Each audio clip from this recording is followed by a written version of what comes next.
Nabi SAW kalau didatangin oleh beberapa sahabat yang bertanya dan beliau belum tahu hukumnya, belum ada wahyu, beliau diam, tidak ngomong. Bagaimana kalau ada seorang ustadz atau kiai yang bisa melihat hal-hal gaib dan masa depan, apakah ini juga termasuk syirik? Ini maaf, bukan kiai ya. Ini dukun Ini dukun, nggak ada itu. Bagaimana cara? Gitu kan? Ini semua tidak mungkin terjadi. Ini semua khurafat yang masuk ke dalam sebagian orang dan memakai nama suci. Nama kiai itu suci. Kiai, guru, ustadz, itu semua nama-nama yang suci sebenarnya, nama orang-orang yang menyampaikan agama Allah. Bagaimana mereka bisa kontaminasikan dengan melihat jin lah, melihat inilah, menebak masa depan? Ini nggak ada semuanya, gitu kan? Nabi Muhammad SAW, guru dan kiai kita, disepakati oleh semua ya kaum muslimin. Nggak ada orang yang berani mengatakan, kecuali dia bukan muslim, bahwasanya Muhammad bukan kiai saya SAW. Kita pasti mengaku beliau kiai kita yang paling besar. Semua mazhab apapun ikut kembali kepada Nabi SAW. Nabi SAW kalau didatangin oleh beberapa sahabat yang bertanya dan beliau belum tahu hukumnya, belum ada wahyu, beliau diam, tidak ngomong. Nunggu sampai turun wahyu baru beliau mengatakan, siapa tadi yang bertanya? Si fulan angkat tangan, telah datang kepada saya wahyu begini. Nabi SAW tidak tahu yang gaib, menunggu informasi datang. Bahkan kadang-kadang lewat 1-2 hari baru Nabi SAW menerima wahyunya, gitu kan?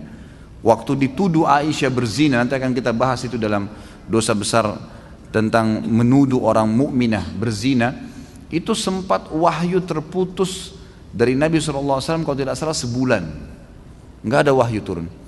Nabi SAW tidak tahu benar nggak istrinya berzina nih, sampai beliau bingung sendiri menghadapi Aisyah pada saat itu. Ngumpulin sahabat, nanya, sahabat bertengkar, ribut, ada yang dukung, ada yang enggak. Datang ke rumahnya Aisyah, ditanyakan Aisyah, Aisyah mengatakan tidak, saya tidak melakukan, sampai turun firman Allah Subhanahu Wa Taala. Nabi SAW terjadi pada rumah tangganya, turun ayat Al-Quran, nanti akan kita bahas tuh. Ayat-ayatnya lengkap semua menceritakan. Beliau tidak tahu yang gaib.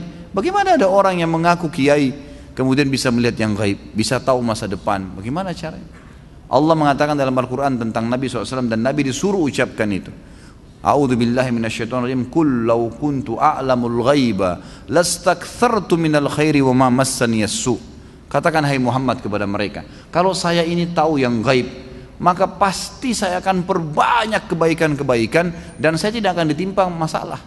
Tidak akan ditimpa masalah karena sudah tahu, oh di sana nanti ada orang yang ganggu saya. Udah, saya nggak usah ke sana. Nabi SAW di perang Uhud kena pedang. Sampai kemarin kita bahas kabar Abdurrahman bin Auf, bagaimana melengket pedang di topi besi beliau, dan Abdurrahman cabut radhiyallahu anhu dengan giginya sampai giginya tanggal. Luka berdarah kening Nabi SAW. Gigi beliau sempat pecah. Pundak beliau sempat kena hantaman pedang orang kafir. Nabi SAW tidak tahu itu sebelum keluar dari Uhud, keluar dari Madinah, nggak tahu sama sekali. Bahkan beliau mengatakan, saya rasakan sakitnya sebulan, gitu kan. Kalau Nabi SAW tahu, Nabi tidak akan keluar. Tapi memang begitulah, gitu kan. Memang tidak ada yang tahu. Dan ini sudah panjang lebar. Ada juga judul di YouTube, bisa dilihat ceramah saya, Kiaiku Muhammad, Kiai Anda siapa. Panjang lebar saya jelaskan. Banyak dalil-dalil Al-Quran, banyak sekali yang menjelaskan kalau Nabi SAW tidak tahu hal-hal yang gaib, tidak tahu masa depan, gitu kan. Jelas semuanya itu.